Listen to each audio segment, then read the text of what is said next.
Hi, everyone, and welcome to a special episode of Chefs for Chefs today. I'm so happy to see your friendly faces this morning. So, thank you so much for joining. And feel free to introduce yourselves in the chat where you're joining from. And since we're cooking brunch today, feel free to share some of your favorite things to have for brunch. And whether you're cooking along or just sitting back and enjoying the show, just go ahead and raise your hand and unmute yourself if you feel like doing so at any point in time today. And of course, you have the chat box if you want to ask any questions or just chat amongst yourselves. So let me just introduce myself to those of you who don't already know me. I am Sylvia Ng, and I am a registered dietitian nutritionist, and I created Chefs for Chefs as one of my passion projects. And the CHEFS stands for Charities Helping Everyone for Seva. So I have been pairing it with my talented chef friends to offer virtual cooking classes to all of you so that we can raise money and raise awareness for charities and organizations around the world. So our special event today is in collaboration with hashtag Cook for Ukraine. And we're all seeing and hearing about the tragedies and the refugee crisis. And just personally, I always get this deep sense of like, what can I do? You know, it's hard to feel that helplessness, and yet all you want to do is help. So we are cooking for a cause today to raise money for UNICEF, which you might know is the United Nations International Children's Emergency Fund. And they provide humanitarian and developmental aid to children and families worldwide by administering immunizations, disease prevention and treatment, nutrition, education, sanitation, and especially now they're providing life-saving emergency relief in times of disasters and conflict. And I think for some of us here today, we might recognize or remember those little orange UNICEF trick-or-treat boxes for Halloween where kids would go around collecting coins to donate to UNICEF. So it's like this kids helping kids around the world movement that I just really love. So a big thank you to all of you who already donated. And for those of you who may not yet have donated, I will put our quick link in the chat. And then also at the end of the day, you can click on the link and make your donations there. Okay, so let's get started with the cooking. And we are making something that I have a lot of trouble pronouncing, but I will try my best. And if anyone out there wants to help me out, all good, let me know. I believe it's pronounced Nalysnyky, and they're basically these thin pancakes, kind of like crepes in French or blini in Russian. So what I'm going to do with these thin pancakes, I'm going to stuff them and roll them with different fillings, kind of like a blintz in Jewish cuisine, or even like an egg roll in Asian cultures. So for me, I just love how versatile they are, and you can customize it to how you want them to taste. And, you know, it's pretty hard to mess up really. So, you know, it's a super family friendly recipe. It's fun to make with kids and adults of any age and any cooking abilities. So today I'm going to make a simple gluten-free and dairy-free version of the batter. And then I'm going to make two different types of fillings. One will be a savory, creamy mushroom filling, and the other one will be a sweet version with berries and coconut milk.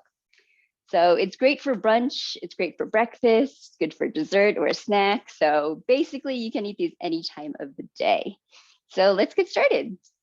First, I'm gonna make my batter. So I'm gonna crack some eggs, and I did wash them first. They are organic eggs, but you know where the eggs come from, right? So I always like to wash the eggs before I ever use them. And then I'll never forget one of my chefs, he was telling me, he's like, do you know how to crack eggs? I'm like, of course I know how to crack eggs. And I would start cracking them on the side of the bowl. And he's like, that's not how you crack eggs. The way to crack eggs is to actually just hit the eggs against each other and then opening them up. And, you know, for everybody else out there, you know, they hit it on the side and then they open it up into the bowl, but you tend to get shells there that way, which is what just happened here. So what you can do is actually just fish it out. I actually use the shell itself to fish out the little broken shell in there. And just like that, the little shell ends up back into the shell where it belongs. And then something that bugs me and when you watch cooking shows is when the chefs, you know, they're cracking open eggs or, you know, doing something with meat or fish, and then they just wipe it on their towel. And I'm just like, no, go wash your hands. Like, don't be lazy. Like, I know it's TV, but you know, it's still important to have that food safety going on, you know? So always wash your hands after you are cracking eggs, please. And I'm only doing half the recipe today because I kind of cheated and did half the recipe last week as a test. So I'm just gonna whisk up these eggs. And you don't need to really whisk it a lot. It's not like you're trying to add air into it. You just wanna break up the egg yolks and the egg whites. And then I have a 1/4 cup of gluten-free flour.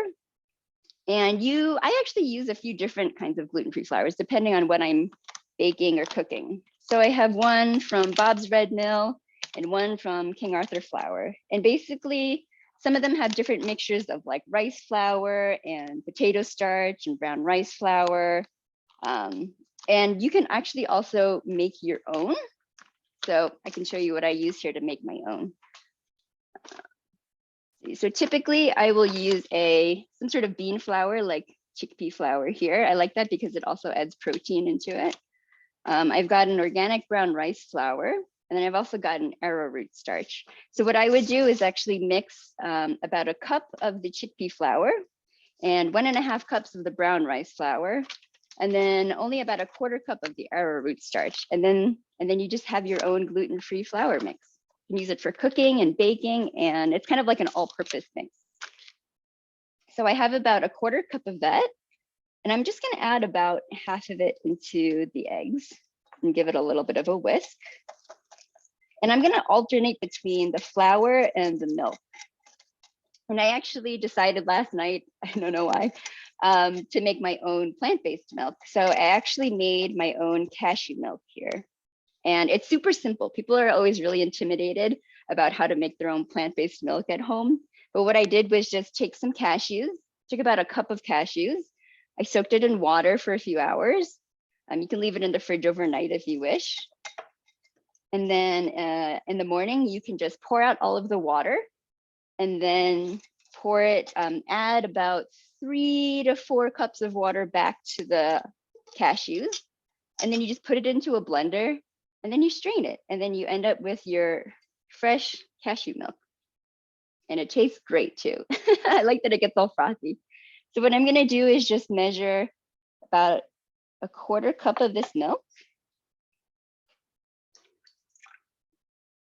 So since I'm making half the recipe, it's 2 eggs, a 1/4 cup of flour, and a 1/4 cup of milk. And that's it. It's just that easy. And so when I strained the cashew milk, I ended up with the liquid part, but then I also ended up with like a cashew cream, which I'm actually going to use in one of the fillings later. So, and you want this batter to be a little bit runny because they are like thinner pancakes. You definitely want a lot more liquid than you think. And the thing is, with all the different types of gluten-free flours, you know, they're going to absorb moisture a little bit differently from each other. So that's where your kitchen confidence comes in, and you're just going to have to kind of eyeball things sometimes. You know, after I mix this all together, I might have to add a little bit more milk, or I might have to add a little more flour. Kind of just play around with it until it feels right. Here we go. And I'm just going to add the rest of the milk. And I always scrape everything with a spatula to make sure I got everything out of there. And then I'm also going to add a pinch of salt to this. And just be careful with some of the gluten-free flours out there that are already come pre-mixed, because some of them will have some sort of, they might have some sort of leavener, or they might have some salt in it already. So just read the ingredients and check to make sure whether or not you need to add salt or not, because you don't want this batter to be too salty. Great. So when I look at the batter, it is kind of thin, but I almost want it to be a little bit thinner than this. So I'm gonna add a little bit of water to this. Just gonna eyeball it, maybe like start with maybe a teaspoon or a tablespoon. Maybe a little more than that, maybe another tablespoon. And the longer it sits, the thicker it's gonna get as well. So keep that in mind. A lot of times when you see recipes for this, it'll say, leave it in the fridge for like half an hour. And what that does is just allow all of the flours to like fully absorb all of the water that you've added to it. But that looks pretty good actually. So I'm gonna let this sit for just a little bit while we prepare 2 of our fillings. And I'm gonna turn these on. And I'm only gonna put it on like medium heat. So there's 5 settings on this. So I'm gonna put it somewhere around 2.5 to 3, and that should be pretty good. Yeah. All right, I'm gonna come over here now and throw my other camera onto the spotlight. So hopefully you can see that. You can see my setup here. So I have a whole bunch of mushrooms here, which I'm gonna start with. I did rinse them a little bit in water. I know everybody always says not to rinse mushrooms in water because they'll absorb too much water.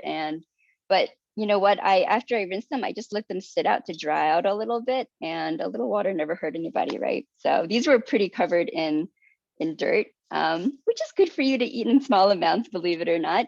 But these were pretty covered, like really dirt. And what I do with mushrooms also is I actually store them in paper bags because they last a lot longer in the fridge than if you store it in those plastic bags or in those plastic containers that they come in. So what I do first is just remove all of the stems from my mushrooms, and you can use any mushrooms here, really. I just picked the baby portobellos because I love the flavor, and I can buy them at bulk at the store. So I don't have to buy it, by the 8-ounce package, or I can kind of grab however much I want. So after I take out all of these stems, and please don't throw out the stems. People who know me know that I do not like food waste, and working in restaurants, when you would see their chefs, take off the stems and then throw them out, I'm like, no, please don't do that. That's a waste of mushroom, and you pay for the whole mushroom, so you might as well use the whole mushroom. And they have so much flavor in them. So I'm just gonna line them up here a little bit, make it a little easier to slice. And you can either slice them, you can dice them, you can just run a knife through it and quickly chop them, whatever you feel like doing this morning or this afternoon if you're on the East Coast. Just go for it, just make sure your knife is sharp. And it doesn't really matter how big these mushrooms are. Just try to make them all around the same size so that when you cook them down, they cook relatively at the same rate.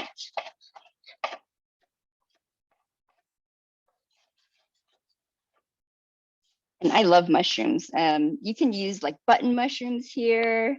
If you have shiitake mushrooms, you can use shiitake mushrooms. You can use oyster mushrooms, kind of whatever you have. Or if you're, making some sort of stuffed mushroom dish and you have a bunch of these stems left over, this is a perfect dish to just kind of throw them in there.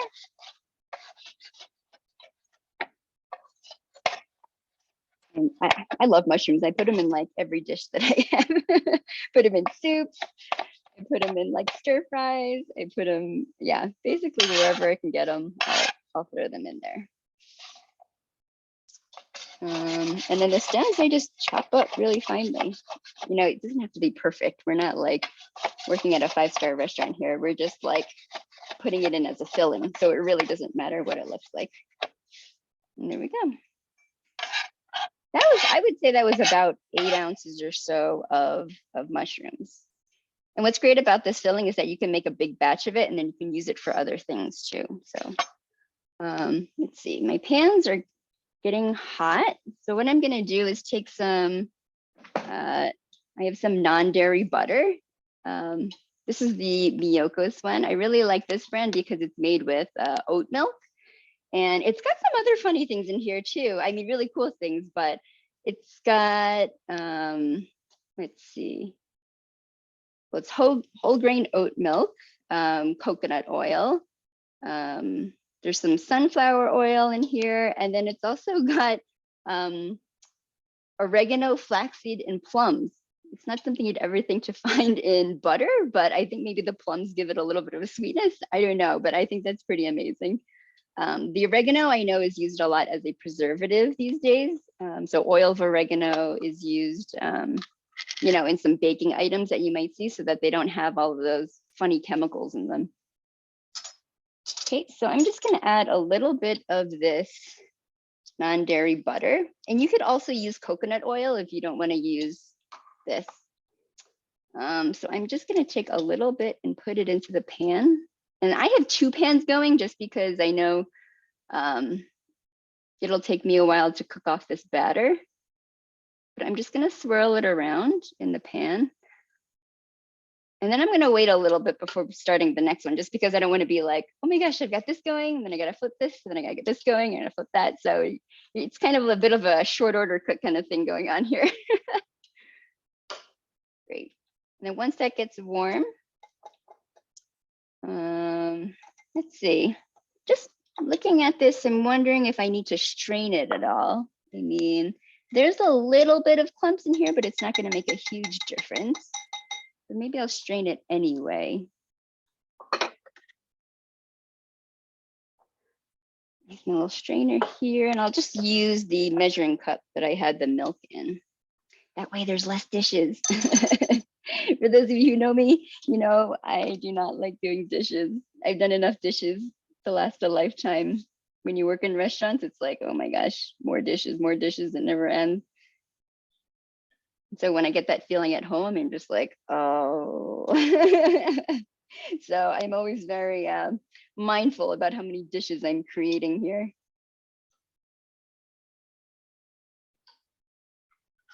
But also, if I'm putting it back into the measuring cup that I use to measure the milk, it's got a spout already so that it's easy to pour into the pan.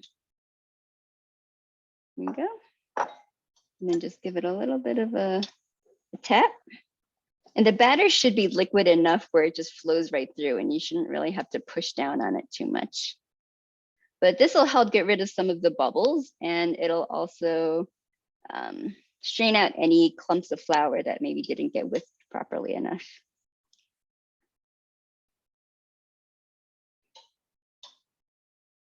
Okay, that looks good.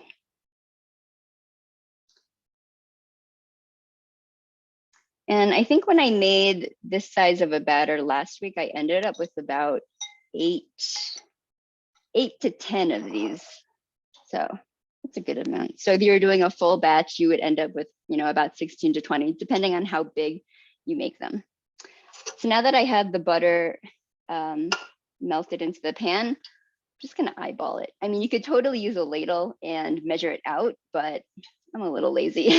So I'm just gonna pour it right in the center of the pan. And I don't know if you've ever made pancakes before, but they usually say, oh, throw out the first one, because the first one is the one that doesn't turn out quite so right. And you'll see why, maybe. You know, it's like you need to get the pan seasoned, so to say. And you're gonna end up with kind of a funny shape here, as you'll see. So while that's going, I'm actually gonna try using the coconut oil for the other one, just to see if it makes any sort of a difference. And it should only take about a minute, maybe 2 minutes or so on each side before you flip it. Depending on how high you turn up your heat, it might get a little bit browned, and that's okay.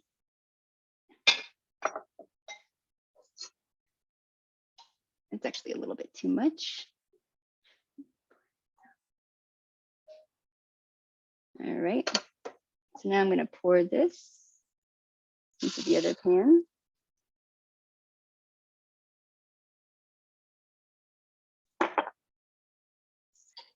Whoa,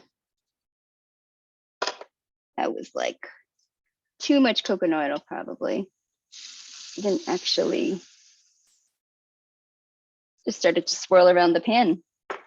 What you could do also is just take the bottom of a measuring cup and then just swirl it around as well.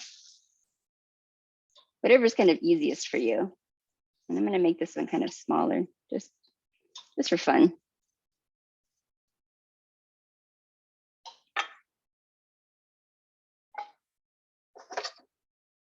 So let me just show you what they looked like last week. They basically just look like these really thin pancakes. So they're really cute, right? I think so. So as you can see, the first one, they don't turn out so great. But I just take a little, but still edible. So don't throw it out. That whole thing about, throwing out the first pancake or the first crepe that you make, don't listen to that. I'm still going to eat it. And actually the first one that I test, I usually just taste to make sure I got everything balanced right in the recipe.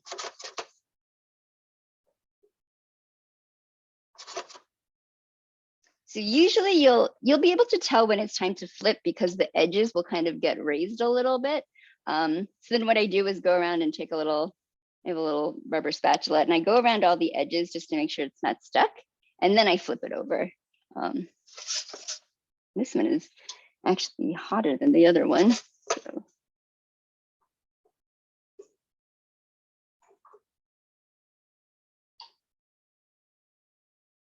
Here we go. And then I'm just gonna flip it, and that's it. That one came out really funny shaped, but they don't have to be perfectly round, especially if you're working with kids or people who aren't so great in the kitchen. It doesn't matter what shape they are because we're just gonna fill them anyway, right? So let me get back to making our fillings. So I have the mushrooms cut. I have my white onion here. I'm just gonna cut off the top of the white onion first, and then, I have a little compost here. I'm gonna take this out of my freezer. And then what I do, this is how I cut onions. So everybody cuts onions a little bit differently. So what I'm gonna do is actually, you see the root part, I'm gonna cut right to the side of the root instead of right down the middle. And then I'm just gonna take off the skins. And you can use any color onion for this recipe. It doesn't have to be a white onion, it doesn't have to be a yellow onion, it could be a purple onion, whatever is kind of in your pantry or sitting out on the table. And then sometimes I'll just do a bunch of onions at a time and then store them in the fridge. That way, whenever it's time to cook, they're already peeled and prepped and ready to go. So just like how I like to do batch cooking, I like to do batch prepping too. So I'm only going to use half an onion for this recipe, and the other half I can use for later tonight for dinner, probably. And then I'm just going to take my half onion, and then I'm going to slice along the lines of it, but just not slice it all the way. And, a lot of the times you'll see chefs kind of go this way. They'll do like this cut first. I don't even bother doing that because the way I do it, it just ends up being a dice anyway. So I think when people try to go this way and their knife isn't sharp enough, you could end up cutting yourself. So I don't even bother with that step. I just cut along the lines first. You can make your dice as big or as small as you want here.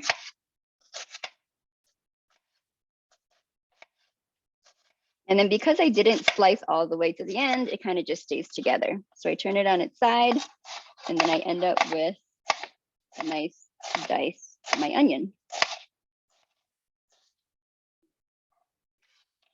Actually, a lot of onion. It's okay, hopefully that fits in the pan. It'll cook down anyway, just like most other vegetables.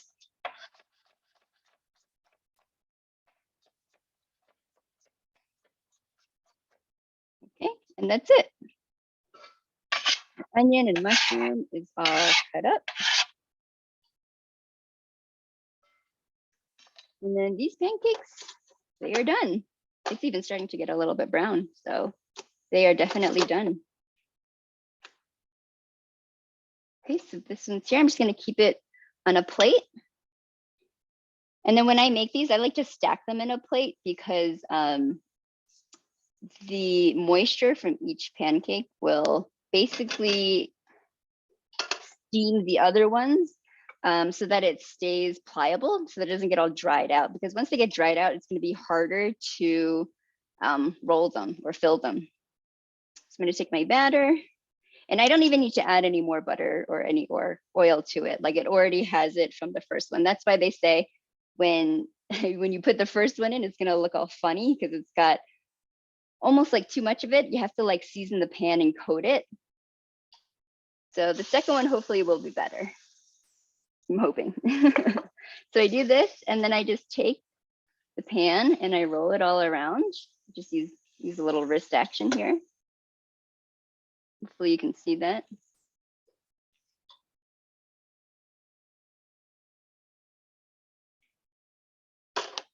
And this one is done.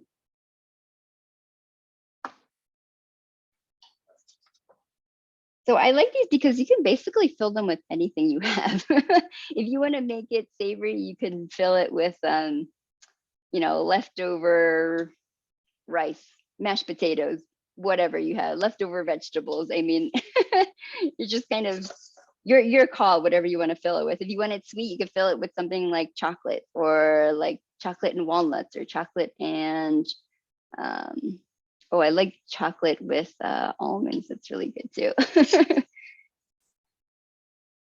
But I think traditionally they use like strained cottage cheese or ricotta cheese as the filling. And then you add an egg to it and then you use that to fill them. But just make whatever you want. That's what I say in the kitchen. Sometimes I just open the fridge and I'm just like, okay, what do I have to use up? And then you just create a dish from that. So this one is also done. I'm gonna put them on the side.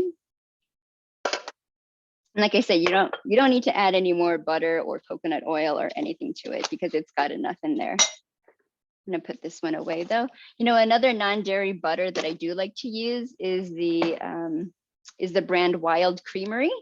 And it also has a lot of funny ingredients to it, but all good ingredients. I know it has something like cabbage or something in it, and I'm just like, oh, that's interesting. But it actually tastes really good. So just based on the thickness of it, because the batter has been sitting longer and longer, I do notice that it is getting a little bit thicker. So you could always just add a little bit more of the water back into the batter, and I might actually do that. So this one's, they're starting to come out a little bit better in terms of the shape of it, right? Add a few drops of it and then give it a good stir.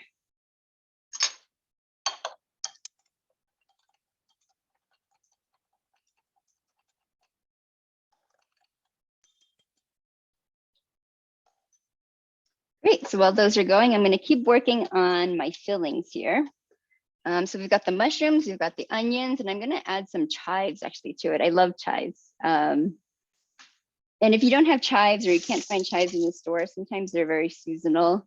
You can also use green onions or scallions if you like. Just gonna slice this and then just chop it really fine. I'm gonna use this both in the filling and also as a garnish at the end. So when I go make the filling, I'm not gonna use the whole thing.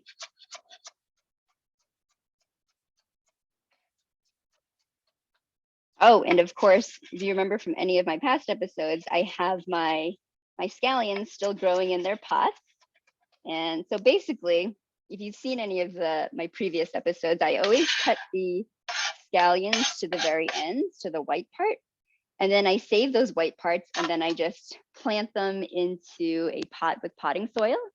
And look, from last time, this is how much they grew. So you just have scallions all year round, basically. Just keep cutting them and then planting them and cutting them, and they just keep growing back. So it's like never ending.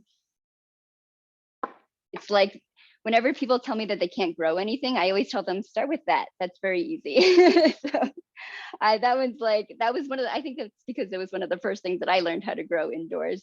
You know, it's cold outside. I don't want to go in the garden. All I have is this, you know, pot of scallions and some herbs growing. And I'm just like, hey, that's good enough for me. All right. So if you see the little edges, they kind of came up a bit. That's when it's time to flip it over. There you go. This one too. Start to cook a little faster once you get going. So it's almost like a breakfast cook. It's like done, flip, go prep. So for me, it's like whenever I see, the recipes, they have like all the ingredients on top, and then they have all the directions, and they're like, yeah, get all of your ingredients together first and then start cooking. And for me, I'm just like, I don't have time to do that. I'm just gonna do it all at once as much as I can, and then hopefully I don't forget something. So I have this onion ready for, later when I need it. Put that away. And then to make my filling, I'm literally just gonna saute up the mushrooms and the onions. And then, yeah, and then I'm gonna add a little bit of a non-dairy cream cheese to it. So if you don't wanna use the non-dairy cream cheese, you can use something like the cottage cheese and adding an egg to it. And yeah, just whatever you want, whatever's good for you. This one is ready to be flipped. And this one is just about done. So if you are cooking along, please don't feel like you need to hurry and get these cooked. Just take your time. They're not gonna burn. I've literally left them on there for like 5 minutes before, and I'd be like, oh, you know what? It just turned a little bit brown. So just make sure you keep it on like a medium heat. Don't do more than that. This one, I can't really remember if I flipped it at this point, but it doesn't really matter. And then I guess I'm gonna make my berry filling. So this one's gonna be for my sweet filling. I have some frozen berries that I just defrosted in the fridge. Berries aren't really in season right now, so I always keep a bag in the freezer, for smoothies or just as a snack. So I do love having that around. And then I have the cashew, I don't know what you want to call it, cashew pulp, I guess, from the cashew milk that I made last night. And I like this because it's going to add a lot of protein to the dish. And you can actually use it for things like cookies. You can add it into a cake batter or a cookie batter. And I've also turned it into dips before too. So if you're looking for some sort of like veggie dip, just add a little bit of salt to it, some herbs to it, and you have an easy vegetable dip for like a snack or something like that. And then I just have a lemon. You can use any sort of citrus fruit here, like maybe an orange, a lime. I just like lemons because I buy them by the bag. So I'm just going to use the zest of it. I'm not even going to juice it today. Unfortunately, people know I'm big on food waste. A lot of the zest usually just goes to the compost or to the garbage. But for me, I love to use the zest because it's got so many of those essential oils in it. And when you zest it, it just like brightens up your day, This is done. I'm gonna pour, I probably have enough to make about 2 more, I would say.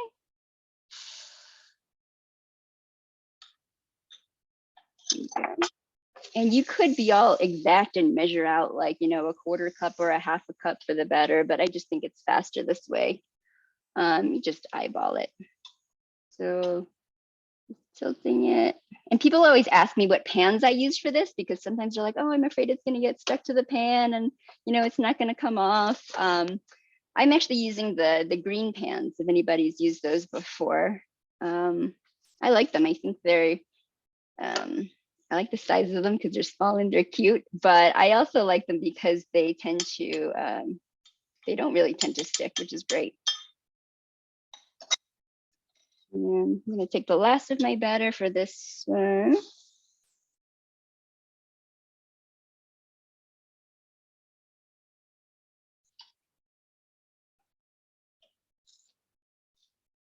Okay, and then this is it.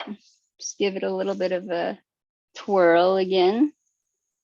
If you don't have any of these smaller pans, you could totally just use one of your big pans and then just make like 1 or 2 at a time in them. So I just like these because of the size. And like I said, it doesn't really matter if you end up with something a little funny shaped. We're just gonna build them anyway, and we're gonna roll them, so you won't even notice.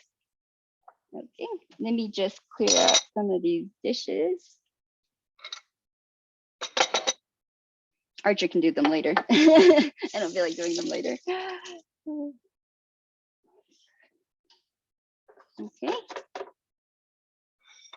And go. Let me go make this filling. So sometimes I just store these. I'm just gonna make the filling right into the bowl. Like I said, less dishes is better. So I'm gonna take these berries. I'm gonna take about, let me see, maybe a quarter cup of this cashew cream filling. And if you don't have the cashew cream filling, you don't need to add it at all, honestly. I'm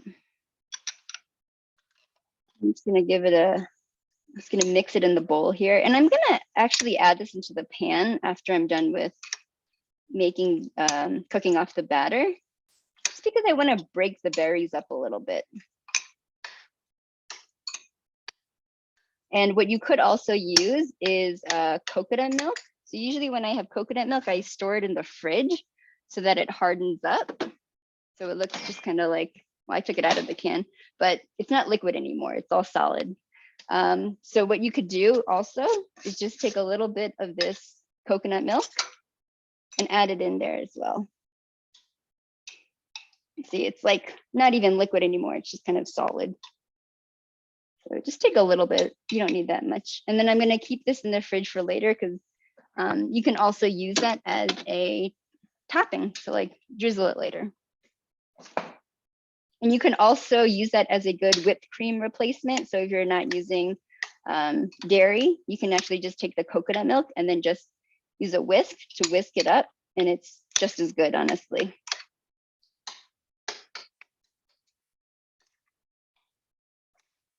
Okay. Keeping an eye on these still. The edges have raised, so it's time to flip. I can take a little longer. And I'm gonna add just a pinch of salt. So if you ever hear any pastry chefs saying, oh, the secret ingredient to everything is salt, it's kind of true. I just add a little pinch of it just to bring out the flavor of everything else. Then I'm gonna take my lemon, which I did wash. And I'm gonna take my microplane over here. Maybe I'll stand over here so people can see better. And then I just take my microplane and then just zest the lemon right into the berries.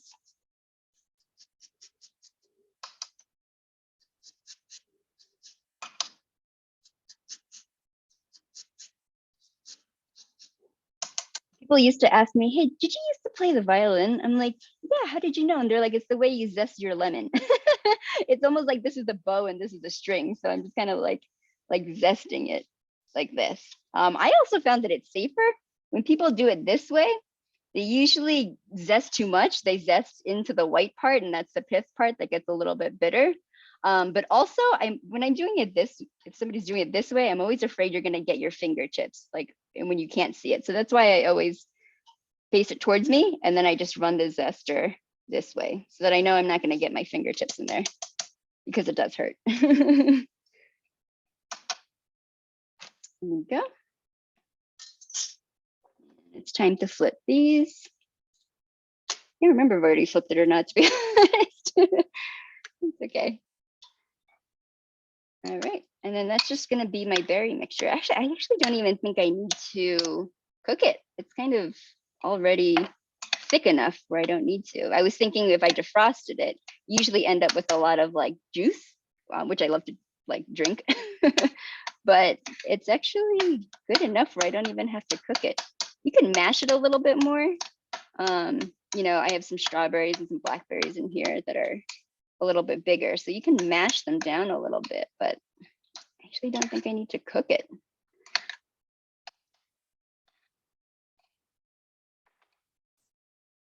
All right, how is everybody doing out there? If anybody has any questions, please feel free to unmute yourself or put it into the chat, and I'm happy to answer any questions possible. Is the coconut milk unsweetened or sweetened?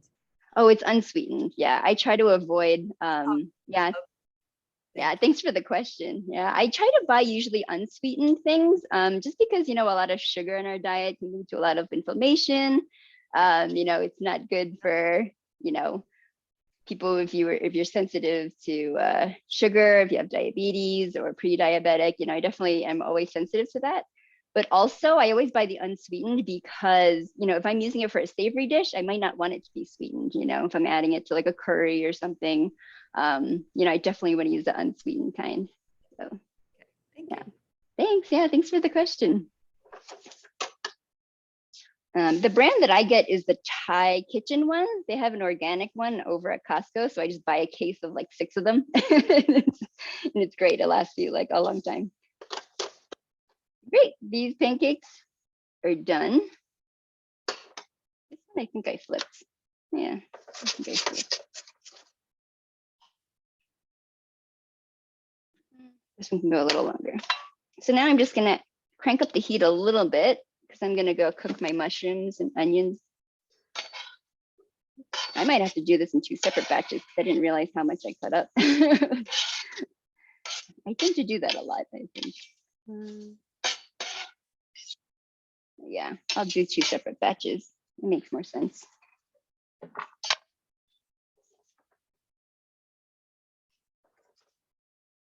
Pancake is done. Yep, these are all done. I'm gonna keep it really simple. I'm just gonna add a little bit of salt to it and not much else.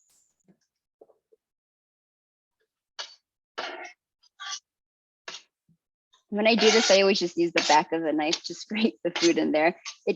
Sometimes when you hear the using the knife to scrape to put get your vegetables into the pan, I'm just like, oh, it's like nails on a chalkboard for me. I can't stand it. So I always just use the back of the knife to scrape the vegetables in there.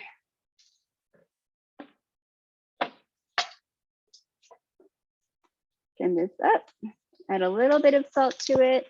I always start with just a little bit of salt first, because if you put too much in, you can't take it out. So start small first and then make your filling. And then if you need more, then add more. If you want to add in some fresh cracked black pepper, you could do that. If you have garlic, you could add that too. I might actually do that. I might add some, I have some garlic powder here that I love to just add to everything that I cook. A little bit. So it wasn't on the shopping list, but you know, if you have it lying around, go for it. If you have something like dried thyme or rosemary that you want to add in there, I think those would be really great in this dish too. And oh, you got to go preheat the oven too, because after we roll them, and we're gonna have to bake them again. So I think that's the difference between this dish and some other dishes. You don't always bake them the second time, but for this one, you do. See, got a little. I like using the little utensils. I don't know why. People say this because you're little, and I was like, no, I'm like, I just like them. They're cute. Okay, and while that's cooking off, I'm actually going to start rolling my. I'm going to start filling up my berry ones. What you could also do is, if you are making something sweet like the berry one, you can actually zest some of the lemon into the batter too, which would add another layer of flavor. So let me use these. So I'm going to come over here so you can see a little bit better. These were, I got a lot over here. So I need a dish to put them in after I roll them. Yeah.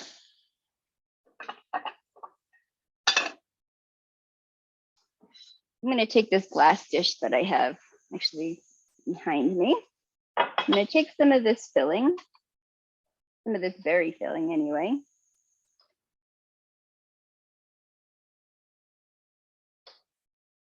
And I think the tendency for people when they make something like this, whether it's their blintzes or egg rolls or whatever it is to always overfill them. And I have that problem too. So start small and then roll and then fold them. So it's basically just like how you would roll a burrito. I guess that's probably the easiest way to say it. So I kind of just roll this over. And then if you can tuck in the sides and then just roll it again. And then you got your little,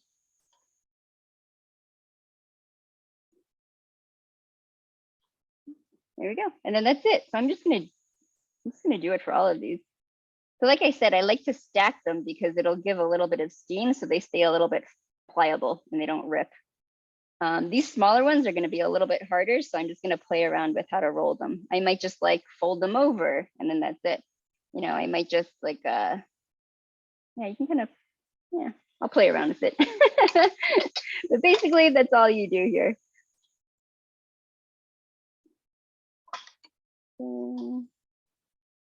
Could actually put it to one side and then roll it over.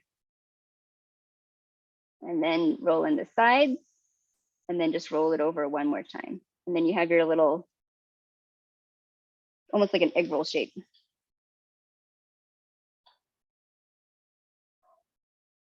We're gonna do like,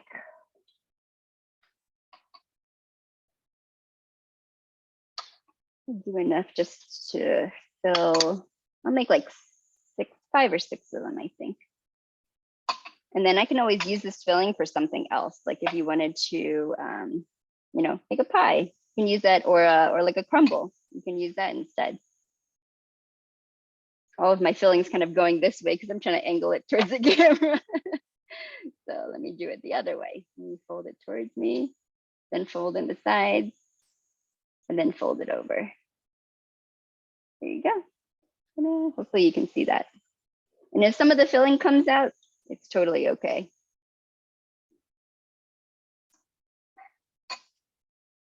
Move this over here so I have more room.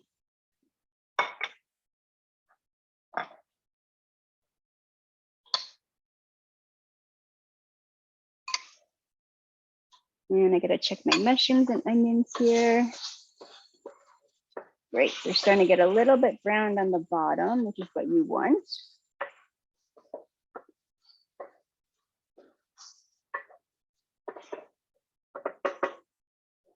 People are always worried that it's gonna burn or there's too much like brown bits on the bottom. But when that happens, I just use a little bit of water to deglaze the bottom of the pan, and you'll see what I'm talking about in just a minute. Let me turn this one up.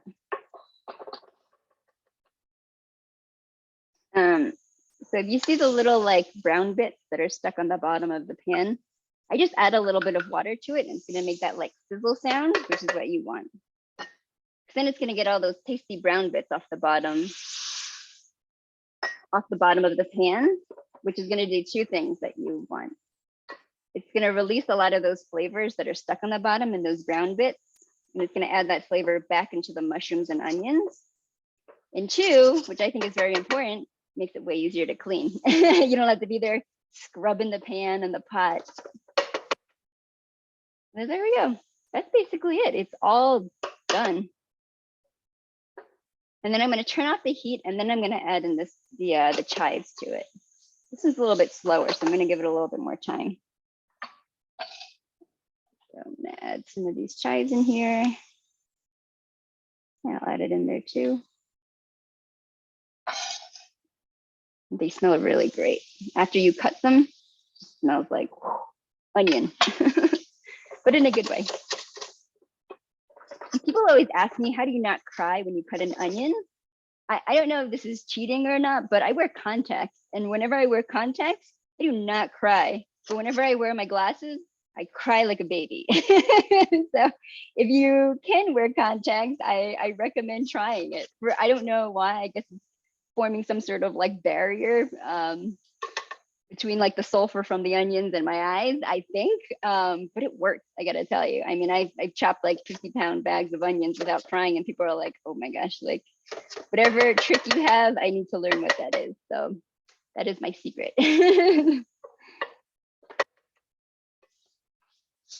And if you don't have contacts, or if you don't wear contacts, people swear by these like onion goggles. I've never tried them before, but if anybody has out there, let me know if they work.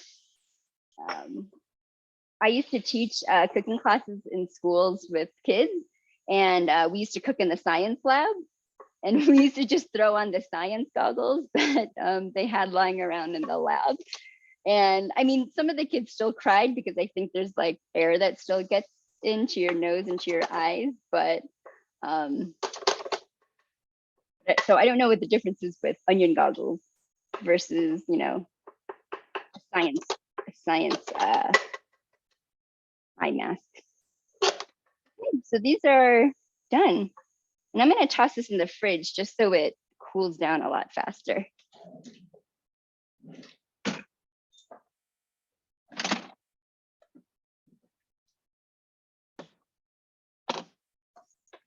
All right, and I'm going to go back to filling up my berry ones here. That's good. And I did hear the oven beep at me, so I know that it is ready to go.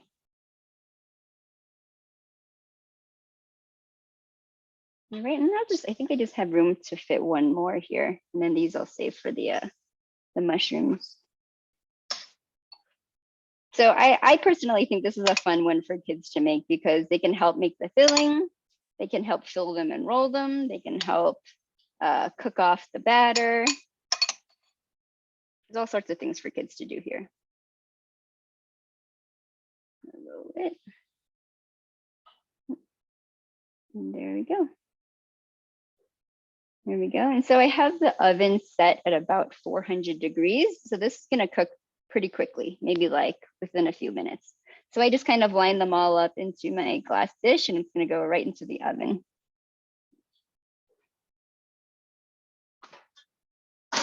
And if you want, you don't have to cook it a second time, but I think this dish traditionally is always cooked that second time. Oop, it's beeping at me again. Oh, it's good. Okay, so I'm going to also take this mushroom filling, add a little bit more water to it. You don't want to add too much liquid to this though, too, just because it is a filling and you don't want it to be too runny. But I do want to get those little bits that are stuck on the pan off. Great, I'm going to turn this off and then also stick it into the fridge to cool down.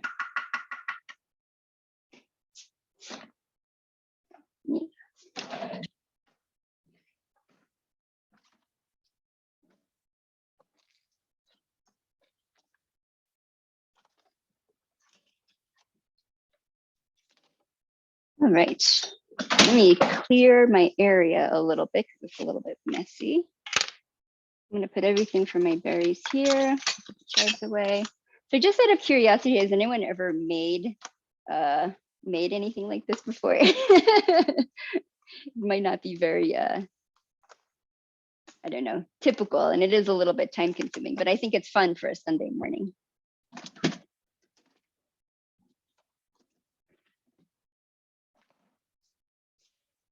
Not made before. Yeah. Yeah. Oh, we do have a question. Can we use unsweetened coconut milk for coffee? Sure, totally. I actually recommend it. So it adds a little bit, you know, when you see a creamer, it's a little bit thicker.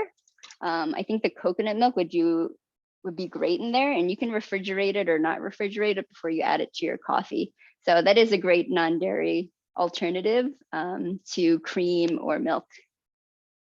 Doesn't look much different than making a pancake. Yeah, it basically is. I mean, they're very thin pancakes, you know, so you ever see those French crepes or something, it's basically just like that. So you can actually take this recipe and use it as a pancake batter. Just don't add as much liquid to it that I did. But yeah, that's a good point. That's why I keep calling them thin pancakes, because that's kind of like what it is, really. Great. And then so I'm gonna get my mushrooms. The first batch should be cool enough, I think. And I'm gonna grab my non-dairy cream cheese, or maybe I'll just show you what I have first for that. I have two different options. I have the Daya brand one. So it is just a plain one, but they also have ones like chive cream cheese, which I really like. And this one's basically coconut based. So it is a coconut oil, tapioca flour, salt, and there's pea protein in here too. It's got a vegan enzyme, whatever that is, and it's got turmeric in it too. I know we've talked a lot about turmeric in the past before, and it's this big like superfood craze. You know, it's kind of like found in everything. I actually wasn't expecting to find it in cream cheese or in a vegan cream cheese. The other one that we really like to use is Violife. We really like all of their non-dairy cheese brands. So that's usually like, our shredded cheeses, our sliced cheeses, etc. And this one is also coconut oil based. It's got potato starch, got olive extract, and it's got vitamin B12. So for a lot of people who are vegan, this might be a good choice for you too, just because it does have your B12. I mean, it's got 30% of your daily value in 2 tablespoons. So that's a good amount. So I'm actually going to use the Dio one today, just because I feel like it. No particular reason, but yeah.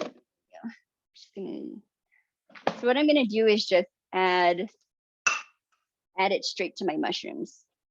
We're going to come over here, but I'll take a spoon. I'm going to start with maybe about 2 tablespoons, maybe 1 tablespoon. And I think I left the wooden spoon in there. There it is. I'm gonna mix it in here. And this is just gonna give it like a creaminess. So you don't have to add this if you don't want to, but I just felt like it. Because traditionally they do use some sort of ricotta or cottage cheese in the filling. I wanted to kind of stick to that, but make it dairy free instead.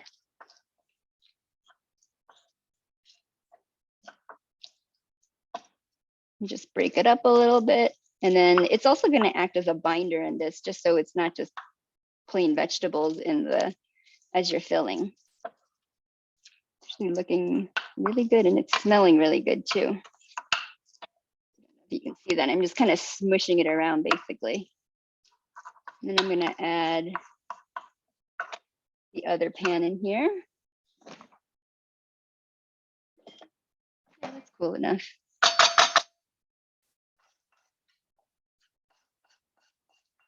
Like I said, if you make too much filling, like I kind of clearly did here, you can actually just save the rest of this and add it into another dish. Like if you have a soup that you're going to cook for dinner, or if you have a pasta dish, maybe this will be great just to add it to it. So that's what I'm going to do. I don't need that much filling. Like I said, I'm a big fan of batch cooking and batch prepping my food to save on time and energy, basically. Oh, that was pretty good. I may add just a little bit more, but I think that's a good amount. In the fridge.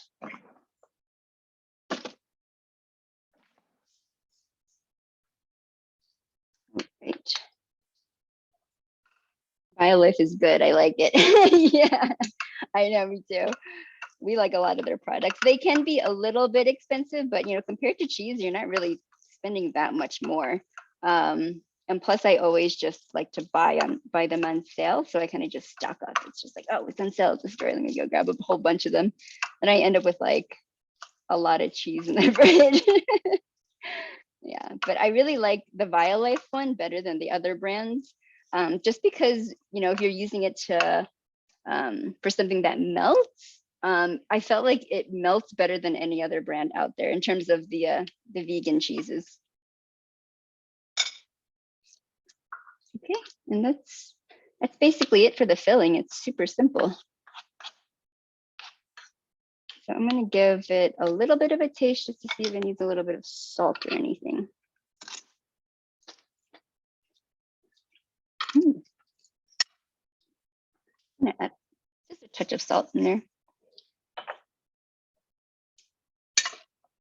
And if you notice, I don't like to use metal on metal. It just increases the chances of you possibly scratching the pan, which you don't want, because that's going to invite room for like bacteria to get stuck in there, or like when you clean it, it might not clean as well. And also, if you're cooking something and you want it non-stick, that scratch could really ruin your dish, and it'll get stuck to the pan. So I try to use wooden or silicone when I'm doing this. Okay, so now we're ready to fill these. These little ones are going to be a little tough, so I'm gonna play around with it. I'm probably just gonna fold it over instead of just Use another glass dish here. Probably just gonna roll it over instead of folding it over instead of rolling it over. Yep. So you could butter the dish. I don't think for this dish you're gonna need it. I mean, it's probably just extra calories you don't need in there. But yeah, so I'm not even gonna bother with that. I'm gonna take my mushroom filling, just put in about a tablespoon or two.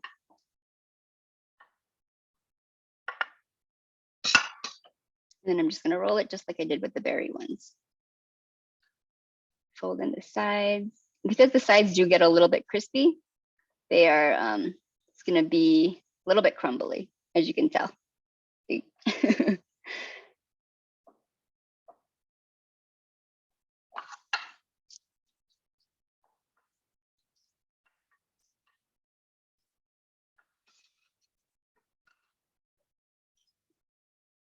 I'm gonna fold it like a burrito and then roll it over. Put this one on the side, this one kind of, if they fall apart, it's okay.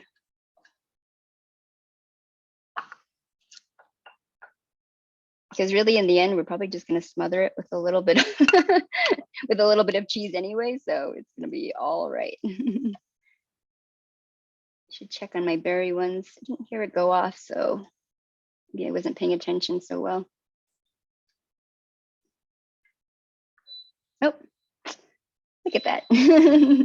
Just when I said so. Let me grab my mitt. Here it is. Grab this one. See how it turns out. Oh, it smells great. Oh, and there you go. So let me grab the second one. So I basically just I have them all in this pan. And what I'm gonna do is actually just take some of that leftover filling and put it on top. It's almost like a berry drizzle on top.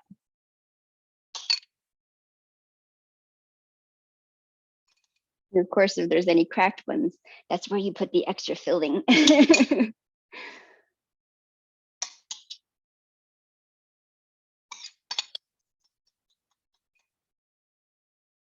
I'm just gonna do all of it. Why not, right?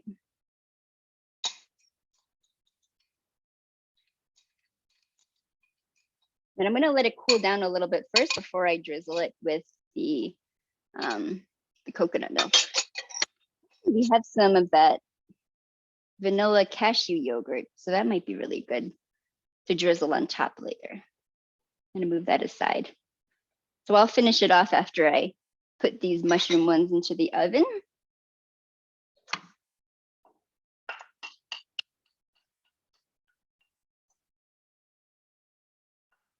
It looks like I am gonna need some more of those mushrooms.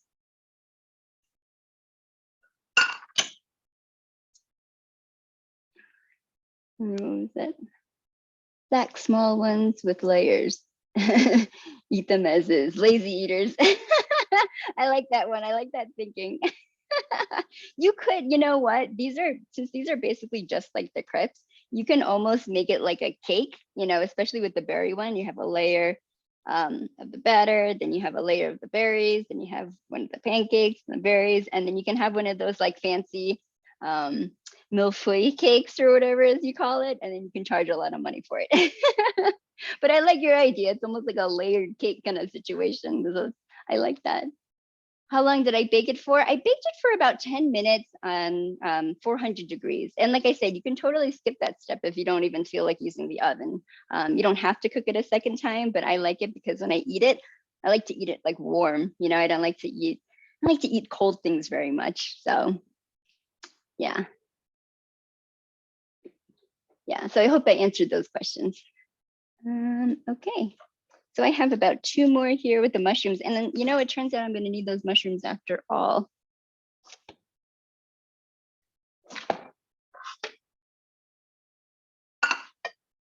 So I'm going to try to make this as quick as possible because I know it's getting to be lunchtime soon, and I'm also getting hungry. You know, as soon as you cook, you have all these smells, and you're just like, I'm getting hungry.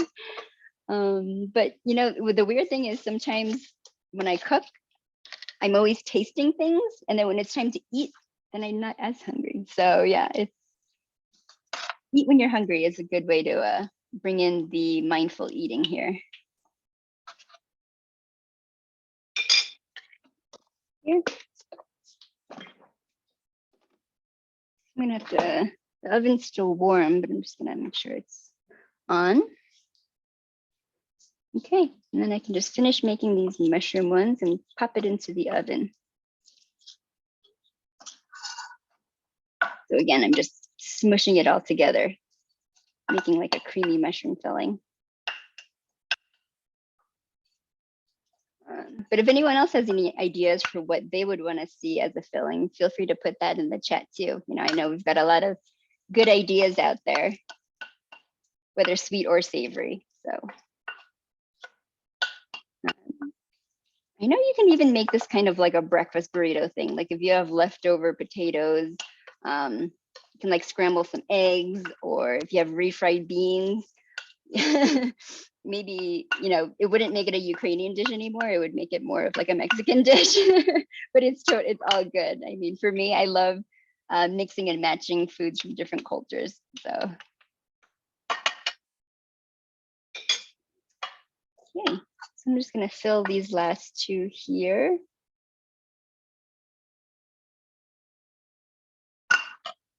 I'm gonna roll them and put them in here.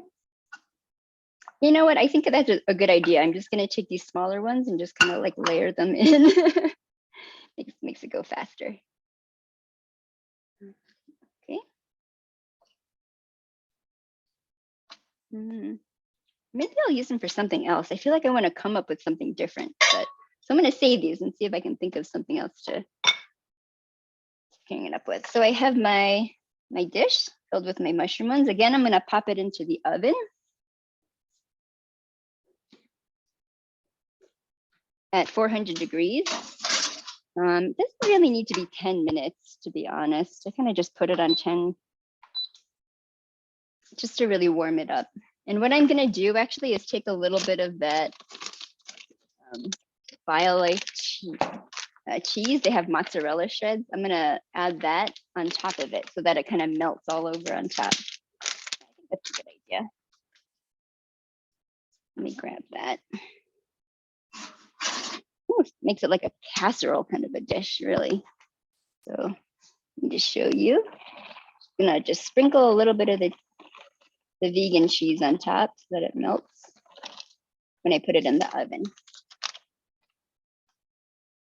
And then to finish the dish afterwards, when it comes out of the oven, I'm just going to sprinkle on some of those chives. And then you got yourself like a brunch bake or breakfast bake, something like that. So this berry one here, still a little bit warm, but it is cool enough where I can put the coconut milk up and drizzle it over.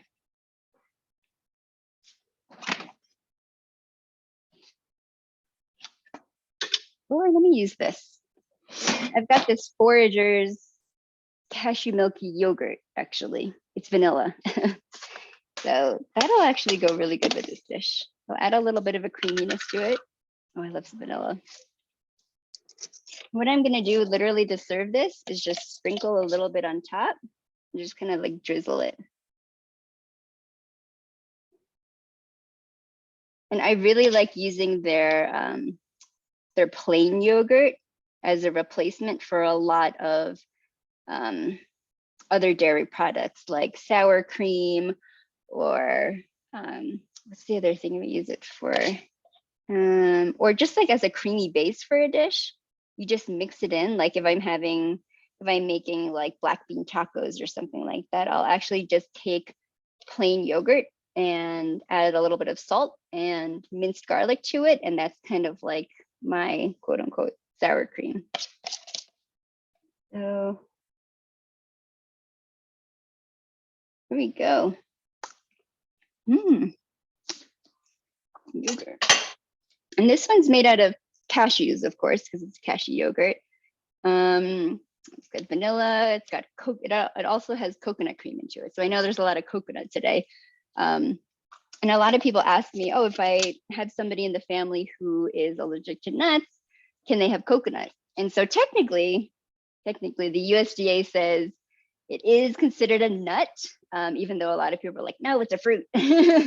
But it kind of depends. You know, some people are allergic to very specific nuts. So I would say if you are worried about it, definitely go get it checked out by a medical professional and get some sort of test done. Because, you know, as it turns out, some people who are allergic to, let's say, walnuts or Brazil nuts might not be allergic to something like coconuts.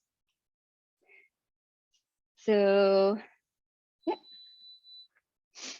here we go. That is our berry dish.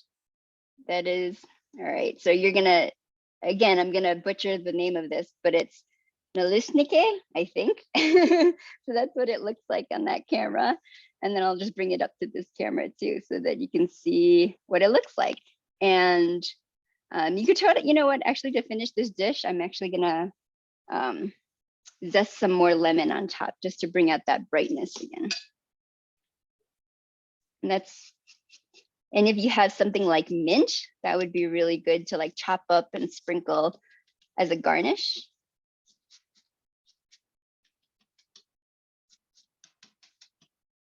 Okay. And that one is done. The mushroom filling, what I'm gonna do is actually just take, I'm gonna take a little bit of this and just, you can use this as like a dip. So you can take a little bit of the pancake and just eat it like that. I am getting hungry, but we're almost done, I promise. I didn't hear the oven beeping at me. So if anybody has any other questions, please feel free to ask.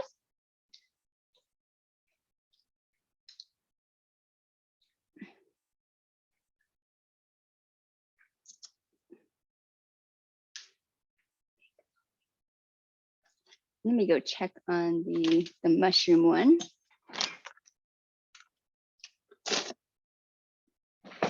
The cheese doesn't take very long to melt, so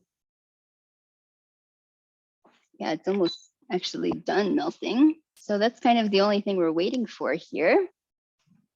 So I do just want to say thank you again to everybody who is here.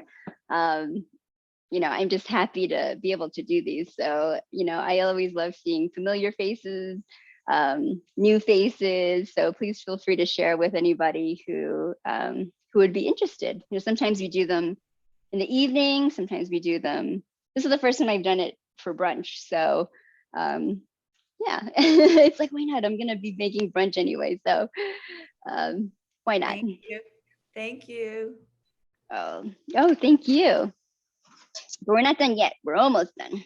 I have this mushroom one. The cheese is pretty much melted on top. So it looks pretty good there. And I'm gonna get my here. And all I'm gonna do is just finish it off with these chopped chives. Give it a little bit of a color to it. And that is it. I mean, we've got our savory part of our brunch, we've got our sweet part of our brunch, and hopefully you can see that. If not, I'll put it up to this one. Actually, sometimes this camera is a little bit better. And that's it. I can't cook, but I learned how to cook my national dish. What is the national dish? I wish I figured. Is this it? I don't know. What was on top of the mushroom? Was it chives and cheese? Yep. So that was just the Violife cheese and then the chives sprinkled on top. So really easy. When you put it in the oven, you put the cheese on top, yeah? Yep, yeah. And then I only waited till the very end when I check it out to put the chives on top. Otherwise, they'll get a little bit crispy and dried. Let's see. So yeah, if anybody has any other questions, I'm happy to answer them. But I do just want to say thank you everyone for joining, and I hope you'll jump on our website to stay updated on our upcoming events. I am working with a chef who is tentatively going to be on April 11th. It's a Monday evening, so mark your calendars for that. This is a breaking news, if you will.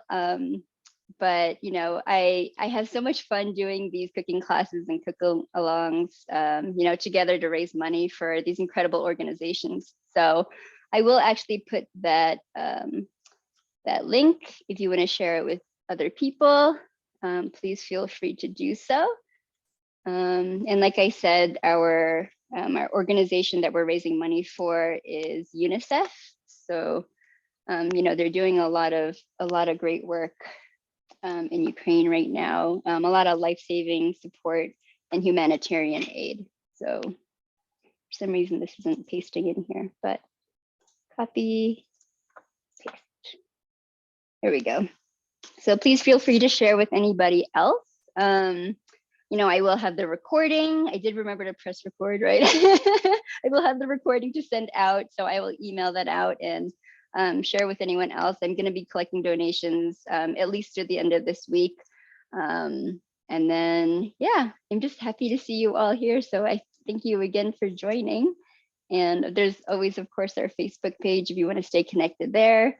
And if anybody has any suggestions for upcoming classes, I am more than happy to take those recommendations. So thank you, everybody.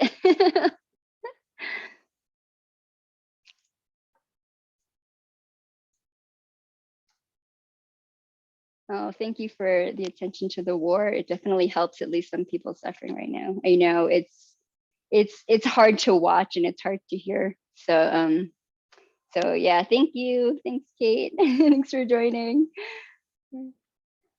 Bye, everyone.